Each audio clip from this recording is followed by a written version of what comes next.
루터의 경우 수도사 시절 엄격한 금식과 기도와 고행 등의 이 교회에서 요구하는 거의 모든 행위를 수행했지만 그 마음 가운데 남겨진 것은 무엇이었습니까? 내가 충분히 의롭지 못하다는 것이었습니다. 하나님 앞에 이렇게 열심으로 율법의 요구를 행하며 살아가지만 그것으로는 자신 안에 있는 죄책이 덜어지지 않는, 무엇으로도 구원의 확신에 이를 수 없는 이러한 비참한 상황 가운데 살고 있었던 것입니다. 구원의 확신이 없이 불안한 시간만 늘어났기 때문에 이것은 복음이 될 수 없었던 것입니다. 오늘 본문 속 갈라디아 교회 성도들도 비슷한 혼란을 겪고 있습니다. 다른 것이 있다면 이들은 분명 바른 복음을 먼저 듣고 참된 구원 안에 거했던 자들이라는 데 있습니다. 하지만 시간이 지나면서 율법주의자들이 그 안에 들어왔고, 그리고 그들이 말하는 주장에 그 믿음이 흔들리기 시작합니다. 예수님을 믿는 것만으로는 부족하다. 율법을 지켜야 완전해진다라고 하는 이 달콤하지만 위험한 속상임에 넘어가 버리고 말았습니다. 이에 대해 사도 바울은 단호히 말합니다. 어리석도다 갈라디아 사람들아. 그런 너희 모습들이 너무나도 어리석다라고 아주 힘차게 책망하는 메시지를 던집니다. 이어서 말하기를 이 구원의 시작과 과정과 완성까지 모든 것에 있어서 인간의 행위와 공로가 끼어들 자리는 없고 오직 은혜로만 가능하다라고 하는 이 복음의 진리를 다시 한번 선포하기에 이릅니다.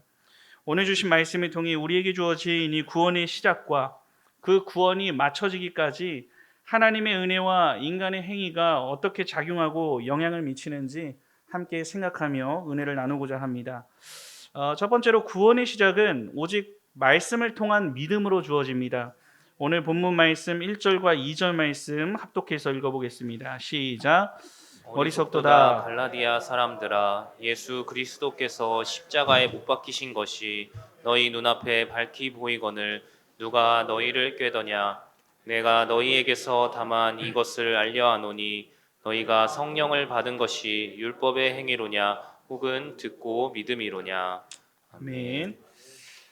서론에 말씀드린 대로 바울이 아주 강하게 책망하며 본문을 시작합니다. 어리석도다 갈라디아 사람들아 라고 외칩니다.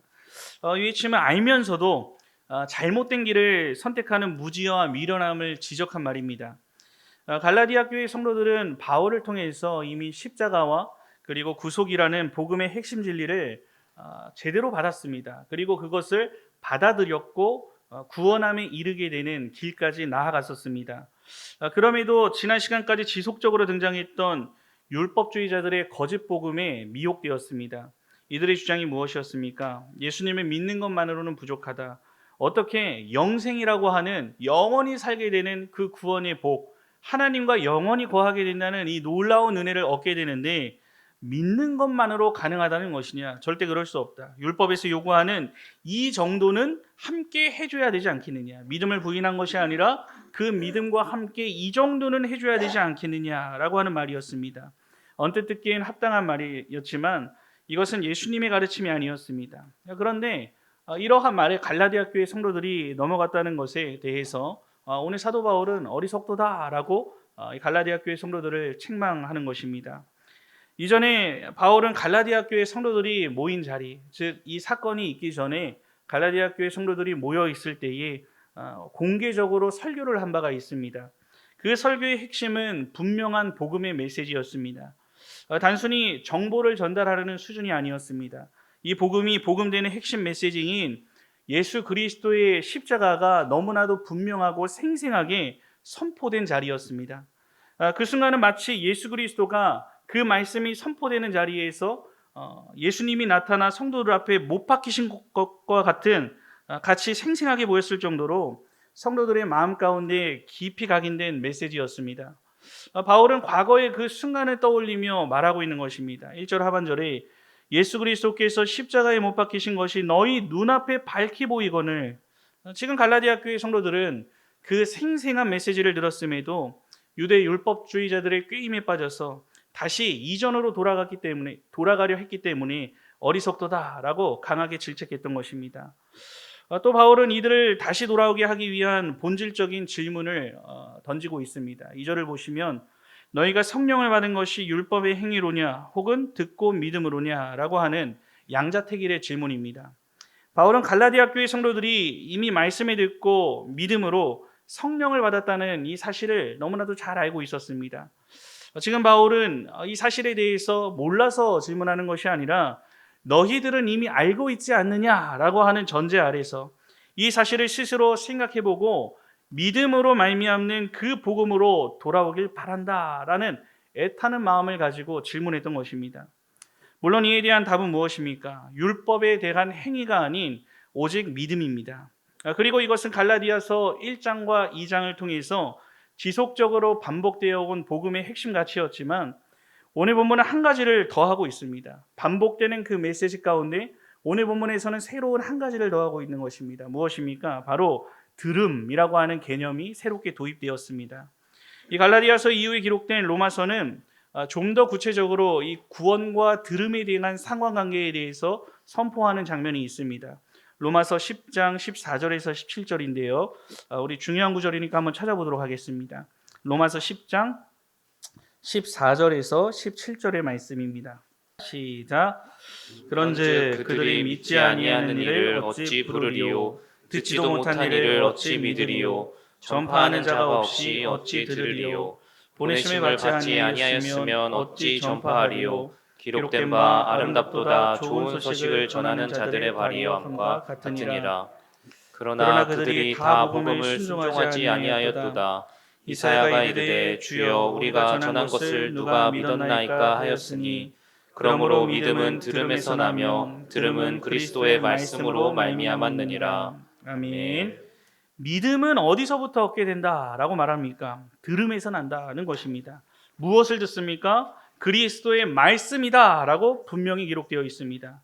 이 바울이 이 사실을 언급한 것은 갈라디아 교회 성도들이 분명히 이 복음의 메시지를 들었다. 너희들은 이미 알고 있다. 나를 통하여서 듣지 않았느냐라고 하는 것을 강조하기 위해 이 들음의 개념을 도입해서 설명한 것입니다. 성도 여러분, 인간은 하나님의 형상으로 지어졌습니다. 믿는 자든 믿지 않는 자든 태초의 아담 이래 모든 인간들은 하나님의 형상으로 지어졌다라고 성경은 증거합니다. 그렇기 때문에 영적인 존재라는 그 이유로 우리는 죽음 이후에 그 상태에 대해서 관심을 갖게 되어 있습니다. 우리가 믿지 않을 때도 죽음 이후의 상태, 그리고 종교심이 우리 안에 내재되어 있기 때문에 항상 내세에 대한 생각을 하게 되어 있다는 것입니다. 이 때문에 인류 역사를 보면 수많은 종교와 사상들이 저마다 자신의 가치를 따라서 내세관을 말하고 그리고 그 내세관을 따라서 그곳에 도달하는 방법에 대해서 이야기를 합니다. 이 갈라디아 교회도 거짓된 가르침으로 인해 혼란에 빠져 있습니다. 율법의 행위가 그 믿음에 꼭 필요하다고 주장했습니다. 그것은 분명 다른 길이었습니다. 하지만 사도 바울은 단호히 선호합니다. 구원에 이르는 길은 오직 믿음만으로 얻게 된다라고 하는 진리입니다. 또 오늘 본문에서 바울은 그 믿음을 어떻게 얻게 되는지를 말하고 있습니다. 인간 안에서 무언가 스스로 생겨나는 것이 아닙니다. 인간 안에서 종교심이 있다고 해서 어떤 수양을 통해서 득도함으로 얻게 되는 그러한 진리의 개념이 아니라 했습니다. 뭐라고 했습니까? 하나님의 말씀을 들음으로써 구원을 얻게 된다. 믿음을 얻게 되는 방법은 들음을 통해서 얻게 된다라고 분명히 강조합니다. 그 말씀이 그렇다면 오늘 살아가는 우리들은 어디서 듣습니까? 예수님께서는 당신의 피값으로 세워주신 교회를 통해 하나님의 말씀이 전해지도록 예정하셨습니다. 이 교회를 통해 하나님이 기름 부어 세우신 목자를 사용하셔서 하나님의 말씀을 대언토록 하셨습니다. 이를 위해 교회를 출입하고 예배하고 예배의 가장 중요한 요소인 하나님의 말씀을 듣는 시간, 그 설교 시간을 성도들을 위해 베풀어 주십니다. 이 말씀, 하나님의 이 신구약 66권의 말씀은 살아있는 말씀이기 때문에 운동력이 있습니다. 성경이 그렇게 증거합니다. 이 주님의 말씀이 강단에서 바르게 전해지기만 한다면 하나님의 말씀과 그 말씀의 목적대로 실수 없이 바르게 전해지기만 한다면 성령께서 그 말씀을 받은 각 성도의 심령 가운데 살아서 역사하신다고 성경은 증거하는 것입니다. 또 그 말씀이 내게 주시는 하나님의 말씀으로 들리게 되고 예수 그리스도의 십자가 지심이 나를 위해 죽으셨구나 라고 하는 그 사실이 언젠가부터 들음을 통해 믿어지는 순간이 있게 되는 것입니다. 지적으로만 아는 것이 아닙니다. 역사책을 공부해서 이전에 이런 일이 있었구나 라고 아는 정도가 아니라는 것입니다. 마음으로 고백하는 단계, 이것이 바로 들음을 통해서 믿음을 선물로 얻게 되는 신자들의 모습이 됩니다. 대부분의 성도들이 이 시간을 통과하며 믿음을 얻어 이 자리에 앉아 있습니다. 그 믿음은 하나님의 정하신 때라고 하는 하나님의 주권 가운데 약속된 때가 있습니다. 우리의 심령을 열어 하나님의 말씀이 내게 하시는 하나님의 말씀으로 들리는 순간이 있다는 것입니다. 나를 향한 예수님의 그 한량없는 사랑을 하나님께서 성령을 보내시어 우리로 하여금 깨닫게 하십니다. 그때 우리는 그 말씀이 아멘으로 믿어지며 하염없이 흐르는 눈물을 흘리며 하나님 앞에 나는 죄인입니다. 나를 용서해 주세요. 그리고 나를 구원해 주세요. 라고 하는 믿음의 고백이 우리의 심령으로 하여금 울려 퍼지게 되어 있는 것입니다. 그때가 빠를수록 좋겠지만 그 시간표는 우리 마음대로 작정할 수 없습니다. 철저하게 하나님의 주권에 달려있는 시간이고 하나님이 각 사람을 위해 정하신 때가 분명히 있다고 성경은 여러 구절을 통해 말합니다. 아직 복음에 대한 확신이 없는 사람은 교회에 늘 존재합니다. 큰 교회건 작은 교회건 복음이 확신이 없는 사람, 처음 교회를 다니는 사람, 늘 교회 안에 존재합니다. 그리고 그러한 자들이 교회 안에 있다는 것은 언제나 항상 주님께서 주시는 큰 축복입니다. 새로운 자들을 하나님께서 계속 보내어 주신다는 귀한 은혜이기 때문입니다. 하지만 혹시 이 말씀을 들으면서도 내가 아직 이 복음의 메시지가 선명하게 다가오지 않고 이 복음의 메시지가 아직 잘 들리지 않고 믿어지지 않는다고 해도 절대 스스로를 이상하게 여기지 마시기 바랍니다. 여러분에게도 주변의 누군가와 같이 분명한 신앙 고백을 하는 그때가 찾아오게 됩니다. 그것은 여러분의 어떤 공로와 선행을 통해서 이루어지는 일은 절대로 아닙니다. 예수님을 가까이 하고 그분의 몸된 교회 안에서 살고자 할 때에 하나님이 정하신 때가 있다는 것입니다. 성경은 이것에 대해 말하기를 믿음은 하나님께서 값없이 주시는 선물이다 라고 증거하고 있습니다. 이를 위해 교회에 나와 말씀을 듣고 배우는 것을 자신의 공로로서 생각할 수도 있지만 그것은 구원의 조건이 아니라 하나님이 믿음을 심으시고 자라게 하시는 수단이 됩니다. 그리고 우리는 그 수단에 순종하며 나오는 것이 너무나도 중요합니다. 그리고 듣는다. 그리고 그 수단으로서 순종하고 나와서 하나님의 말씀을 듣는다는 그 행위는 믿음이 생기는 통로로서 하나님이 작정하시고 만들어 놓으신 법칙입니다. 이 구원의 근거는 무엇입니까? 우리의 행함에 있지 않다. 오직 예수 그리스도의 십자가와 부활에 있고 오직 하나님의 은혜로서만 우리가 얻게 되는 놀라운 일입니다. 아직 복음이 내 안에 확고하지 않지만 그리고 그것이 자꾸만 의심되고 내 마음을 흔들지만 오늘 교회를 나오고 계시고 이 자리에 앉아 계십니까? 그 또한 하나님께서 여러분의 관심을 가지고 계시고 또한 하나님께서 여러분을 이끌고 계시다는 은혜에 대한 반증이 된다는 것을 기억해야 합니다. 끝까지 교회를 중심한 걸음을 끊어서는 안 됩니다. 그 은혜를 구하며 계속하여 출입할 때에 여러분들이 생각지도 못하는 때에 하나님을 믿는 믿음이라는 선물을 여러분들 각자의 심령에 허락해 주십니다.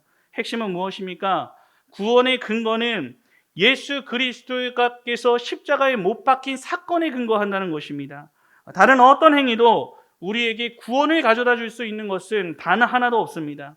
2000년 전에 일어났던 그 일이 지금 나를 위한 일이라는 것을 확고히 믿는 것만이 유일한 구원의 길이 됩니다. 그리고 그 믿음은 지혜에 있지 않습니다. 오직 하나님께서 주시는 은혜의 선물입니다. 지금 여러분들이 구원의 확신 속에 살아가고 있으십니까? 더 할 수 없는 이 땅을 살아가며 여러분들이 여러 복을 구하며 살아가고 있지만 그보다 더 할 수 없는 인생 최고의 복을 누리며 살아가고 있다는 사실을 기억하시면서 그 은혜를 주신 예수님께 깊이 감사하고 그 은혜를 주신 예수님께 반응하며 살아가는 신실한 신자의 걸음을 걸어가시기 바랍니다. 아직 구원의 확신이 없으십니까? 의심이 되십니까? 이 자리에 있다는 것 자체가 하나님의 간섭과 은혜 속에 있다는 사실을 기억하면서 교회를 출입하기에 힘쓰시고 하나님의 말씀을 가까이 하시기 바랍니다. 하나님께서 여러분들 각자를 위해 정하신 때에 그 말씀을 통해 믿음의 선물을 심어주십니다. 그러므로 우리는 선포되는 그 자리, 말씀이 선포되는 그 자리에 항상 머물러 있기를 힘써야 하는 것입니다. 예수 그리스도의 십자가만이 우리의 구원이며 그 은혜만이 우리의 소망이 됩니다. 그 은혜 안에 굳게 서서 끝까지 믿음으로 달려가기에 부족함이 없는 우리 남구향의 모든 성도들이 되시기를 우리 주님의 이름으로 간절히 축원합니다. 또 둘째로 이 구원의 완성은 오직 성령을 통한 은혜로 이루어집니다. 오늘 본문 3절에서 5절까지의 말씀 다 함께 합독해서 읽어보겠습니다. 시작. 너희가 이같이 어리석으냐 성령으로 시작하였다가 이제는 육체로 마치겠느냐 너희가 이같이 많은 괴로움을 헛되이 받았느냐 과연 헛되냐 너희에게 성령을 주시고 너희 가운데서 능력을 행하시는 이의 일이 율법의 행위에서냐 혹은 듣고 믿음에서냐. 아멘. 바울은 지금까지 계속해서 힘주어 말하고 있습니다. 구원받으려면 도덕적 노력이나 율법이라고 하는 것을 그만 좀 의지하고 그리스도께서 이루신 일을 믿어야 한다라고 하는 이 복음의 핵심적인 가치를 계속해서 전달하고 있습니다. 나에게 구원에 대한 어떤 조건이 필요한 것이 아니라 전적인 하나님의 은혜이기에 이 구원의 소식, 복음의 소식이 기쁜 소식이 되는 것입니다. 그리고 이렇게 얻게 된 예수님을 믿는 믿음은 하나님 나라에 들어가는 관문이자 열쇠가 됩니다. 그런데 본문에서 바울은 이 복음의 능력이 그것에서만 그치지 않는다고 말합니다. 보통 우리는 복음하면 구원과 연결해서 그것으로 맞춰지는 경향이 있는데 지금 사도 바울은 그 구원의 천국 열쇠를 얻는 것에서 끝나지 않는다. 복음은 그 이후까지의 삶을 주장한다라고 말하는 것입니다. 구원을 얻게 해주는 은혜 이상의 무언가가 있다고 말합니다. 그것이 무엇입니까? 모든 신자는 이 복음으로 구원받을 뿐만 아니라 복음으로 성장하게 된다는 것을 말합니다. 이 바울은 신자로서 시민권을 갖는 시작만 믿음으로써 이루어지는 일이고 성장 과정은 행위에 있다라고 말하지 않습니다. 우리가 의롭다 여김을 받는 칭의뿐만 아니라 그 이후에 새 사람으로서 거룩해져가는 이 성화도 그리스도를 믿는 믿음 안에서 복음적인 삶 안에서 성장케 되어지고 이루어진다고 말하는 것입니다. 이 때문에 3절에서 말합니다. 성령으로 시작했다가 육체로 마치겠느냐. 오직 예수 그리스도의 은혜로 너가 칭의를 얻게 되었는데 의롭다 하심을 얻게 되었는데 그 인생이 마치는 마지막 영화일 때까지 너의 행위를 작용해서 육체로 마칠 것이냐 곧 행위로 마칠 것이냐 라고 질문한 것입니다. 이에 대한 답이 무엇입니까? 아니다. 그렇게 생각하면 어리석다라고 1절과 같이 다시 한번 책망합니다. 무슨 말입니까? 먼저 성경은 말하기를 예수를 믿는 믿음이 진실이라면 우리 안에 예수를 닮아가려는 모습과 이에 따른 열매가 반드시 나타나야 한다라고 성경은 증거하고 있습니다. 그 믿음이 진실이라면 그 믿음에 따른 행위의 열매가 신앙 걸음 안에서 나타나야 한다는 것입니다. 그런데 그 과정 또한 인간이 이렇게 저렇게 하려는 행위, 곧 노력이 먼저가 아니라 하나님의 은혜로 시작된다는 것을 분명히 하고 있습니다. 물론 이를 위해 성도의 책임적인 순종과 그 자세를 외면할 수는 없습니다. 반드시 의지적으로 하나님을 더욱더 가까이 하려고 애쓰는 노력이 필요합니다. 하지만 그것 자체도 하나님의 은혜로서 주어지는 일이라는 것을 말하고 있습니다. 성화의 시작과 완성도 전적으로 성령의 은혜로 이루어지고 그 은혜는 성도의 순종과 실천을 통해 열매로 나타나야 한다는 것을 힘주어 선포합니다. 이 구절을 해석하며 팀 켈러 목사님은 이렇게 말했습니다. 그리스도인들은 생각하기를 구원은 복음으로 받지만 성장하려면 성경 원리들을 삶 전반에 적용해야 한다고 여긴다. 하지만 사실 우리는 복음으로 구원받았을 뿐만 아니라 복음을 삶 전반에 적용하여 성장한다. 5절을 보면 바울의 어조가 이와 관련해서 한층 더 강경해집니다. 시제를 현재로 바꿔서 지금까지 구원받고 그리고 그 구원 안에서 살아가는 성도의 삶을 성령님께서 역사하시는 그 능력으로 빗대어서 이제 더는 율법의 행위에 의지하지 않고 듣고 믿음으로써 성장하게 된다는 것을 말해줍니다. 신자들이 자신의 행위에 의지하지 않고 계속해서 의식적으로, 의도적으로 그리스도께만 의지하여 받아들여지고 완성되어 갈 때 그때 성령님의 역사하심으로 우리를 성장시켜 나가신다라고 하는 말씀입니다. 이처럼 바울은 이 성령님과 복음을 뗄래야 뗄 수 없는 관계로 연결시킵니다. 우리가 복음을 삶 속에서 적용하며 실천하려 할 때 성령님도 신자의 삶 가운데 내주하셔서 그 능력으로 우리를 성장시켜 나가신다는 것입니다. 그리고 그 성장의 중심에 무엇이 있습니까? 가장 먼저 된 처음은 무엇입니까? 하나님의 은혜다. 그리고 그 은혜는 복음을 통하여서 계속하여 자라가게 된다라고 하는 것을 사도 바울은 증거합니다. 성도 여러분, 우리가 잘 알고 있는 대로 칭의, 그리고 바울이 계속해서 선포했고 우리가 복음에 대해서 지금까지 살펴보고 또한 이미 우리가 잘 알고 있듯이 의롭다 함을 여기는 구원에 이르는 길 100% 하나님의 은혜의 선물로 주어지게 됩니다. 여기에 인간의 공로가 조금도 투입되지 않는다라고 성경은 증거하고 있습니다. 그리고 이후 우리는 천국에 이를 때까지 하나님의 백성답게 살아가도록 새 사람으로서의 부르심을 받았습니다. 진정으로 구원받았다면 반드시 변화된 새 사람의 열매가 맺히게 된다고 했습니다. 비록 그 열매라고 하는 것이 우리가 보기에는 답답해 보일 수도 있습니다. 누군가를 우리가 볼 때 그것이 더뎌 보일 때가 있다는 것입니다. 또한 때로는 그 사람 가운데서 믿음이 좋다 여긴 어떤 사람 가운데서도 옛사람의 모습이 드러날 수도 있지만 결국에 그 구원받음이 진실된 고백이라면 다시금 거룩한 모습으로 성장해 나가는 것, 회개의 열매를 통하여서 자신을 하나님 앞에 고백하고 또한 용서를 구하면서 하나님의 성령 하나님의 능력으로 다시금 거룩해져 가는 것, 이것이 구원받은 신자의 모습인 것입니다. 예배에 힘쓰고 기도하고 마음을 다한 물질을 준비하고 신령한 교제를 교회 안에서 이루고 말씀을 묵상하고 순종하고 그리고 헌신으로 나아가는 것, 이러한 것들 물론 우리의 신앙을 거룩하게 다듬어가는 요소들이 분명합니다. 하지만 같은 모습을 나타낸다 해도 중대한 차이가 있다는 것을 알아야 합니다. 바로 어떤 신학자가 이렇게 용어를 써서 정의를 했어요. 율법적인 애씀과 복음적인 애씀의 차이가 있다는 것입니다. 먼저 율법적인 애씀은 무엇이냐? 자신의 힘으로 거룩을 이루려고 하는 것입니다. 자신의 능력으로 힘써서 뭔가 좀 성장해 보려고 하는 모든 것을 말합니다. 그리고 그 행위 뒤에 공로와 보상을 하나님 앞에 계산하는 태도가 됩니다. 내가 이만큼 하나님 앞에 고생하잖아요.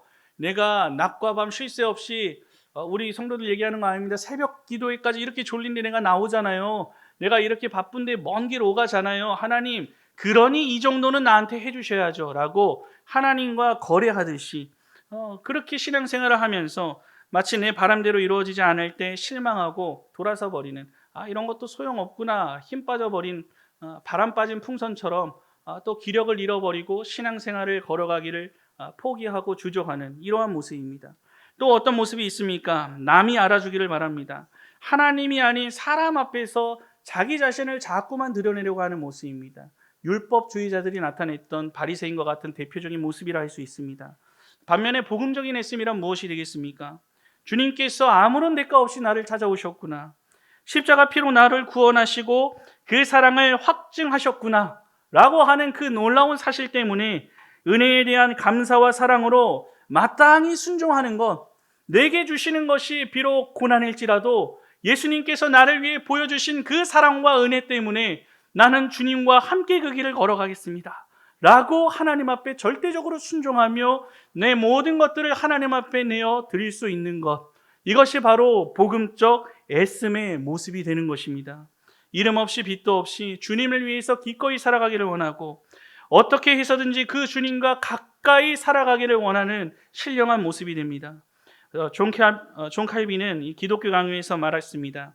신자의 선행에 대해서 말하기를, 신자가 행하는 그 선행이 어떤 의미냐, 이것에 대해 보상이나 공로가 아니라 은혜에 대한 순종이어야 한다라고 설명하고 있습니다.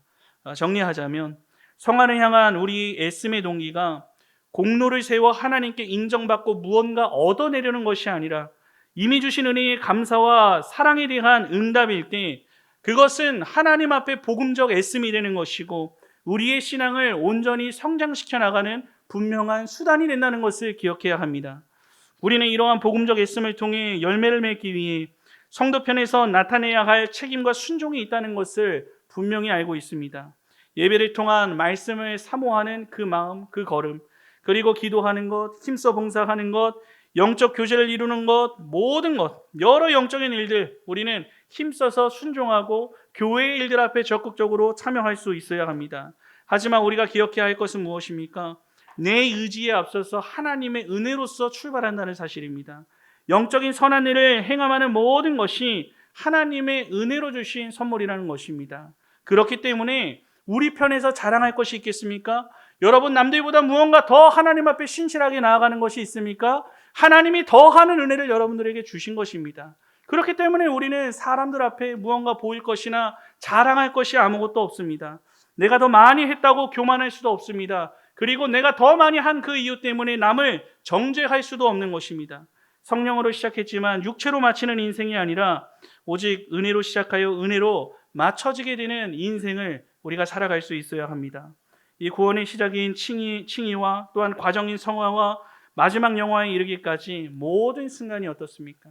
우리 신자의 삶은 하나님의 은혜로부터 시작되고 하나님의 은혜를 구하며 살아가고 그 은혜 안에 살아가며 그 은혜 안에 맞춰질 수 있어야 합니다. 오직 은혜, 오직 은혜. 이것이 우리가 구하며 살아가야 할 신실한 성도의 모습이 된다는 것을 잊지 마시기 바랍니다. 성도 여러분, 언제나 그 하나님의 은혜를 인식하시기 바랍니다. 그리고 그 은혜를 기도로서 구하시기 바랍니다. 예수님과 함께 동행하기를 힘쓰시기 바랍니다. 오늘 여러분들의 신앙생활에서 맺는 모든 신령한 열매가 결국 하나님의 은혜의 손길 안에서 시작된다는 것을 믿음으로 고백하면서 나의 애씀, 나의 혈기, 나의 의지가 아니라 나는 할 수 없습니다. 주님, 하나님께서 함께 해주세요. 하나님과 가까이 하고 싶습니다. 저에게 은혜를 공급해 주세요. 제 신앙이 자라고 싶습니다. 주님, 제가 이런 것들을 하기 원합니다. 저를 인도해 주세요. 끝까지 포기하지 않도록 저를 이끌어 주세요 라고 하는 그 은혜를 갈망하는 고백이 여러분들 안에 흘러 넘치기를 바랍니다.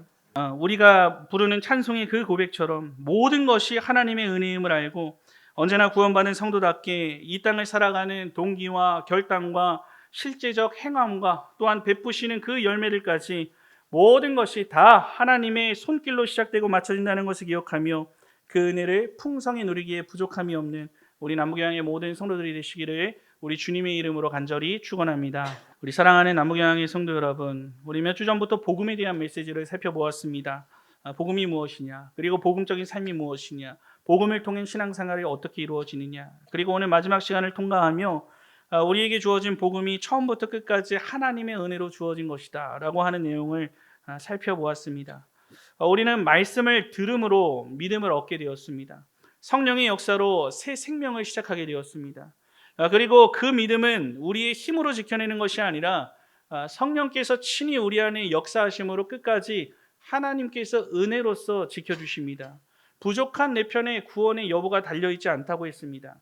주님의 피값으로 세우신 교회를 중심으로 하나님이 세우신 주의 사자를 통해 하나님의 말씀이 바르게 선포되게 될 때에 우리의 귀를 여시고 그 말씀이 내 안에 살아 역사하게 됩니다.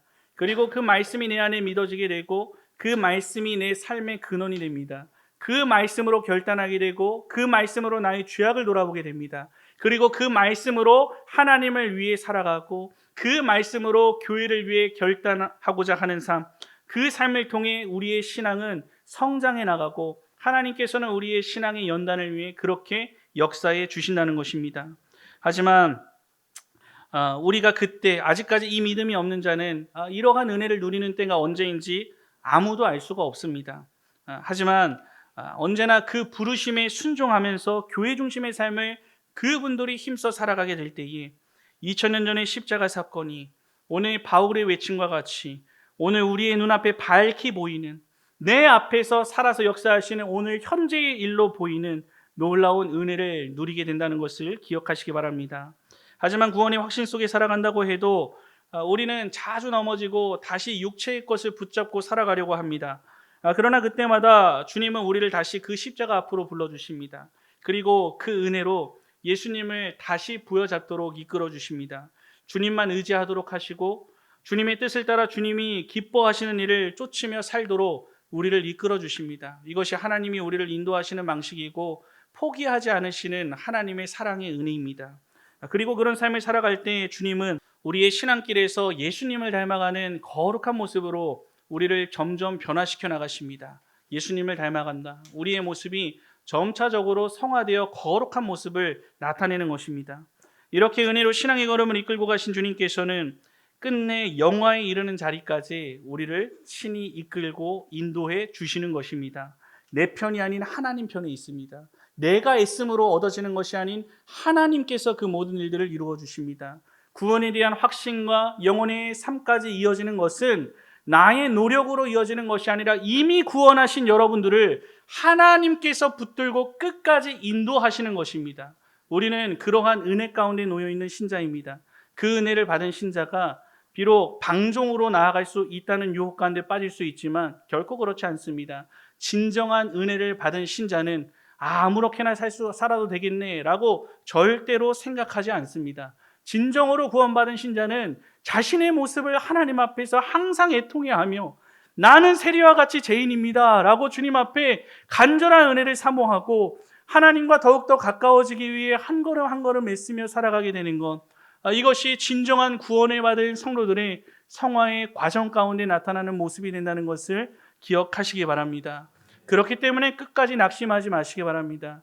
여러분들의 연약과 부족이 보인다고 해도 낙심하여 넘어져 있지 마시기 바랍니다. 다시금 예수 그리스도께서 여러분들을 위해 눈앞에 보여주신 그 십자가를 바라보며 7.8개 하고 일어나 하나님 앞에 나아가시기 바랍니다. 그때마다 예수님은 다시 한번 그 십자가의 보혈의 피로 여러분들을 용서하시고 여러분들의 손을 잡아주시고 다시금 신앙의 길로 이끌어 주실 것이며 그 안에 역사하시는 하나님의 성령 하나님의 은혜와 그 능력을 여러분들의 삶 깊은 곳 모든 순간마다 나타내 보여주실 것입니다. 그렇기 때문에 내 편에 있지 않기 때문에 예수 그리스도 편에 있기 때문에 예수 그리스도로 말미암은 복음은 언제나 우리에게 기쁜 소식이 되는 것입니다. 오늘도 내 안에 착한 일을 시작하신 주께서 예수 그리스도의 날까지 반드시 이루실 줄을 확신하시면서 오직 주의 은혜에 의지해 끝까지 믿음의 길을 걸어가며 부족함이 없는 우리 남부교회의 모든 성도들이 되시기를 우리 주님의 이름으로 간절히 축원합니다.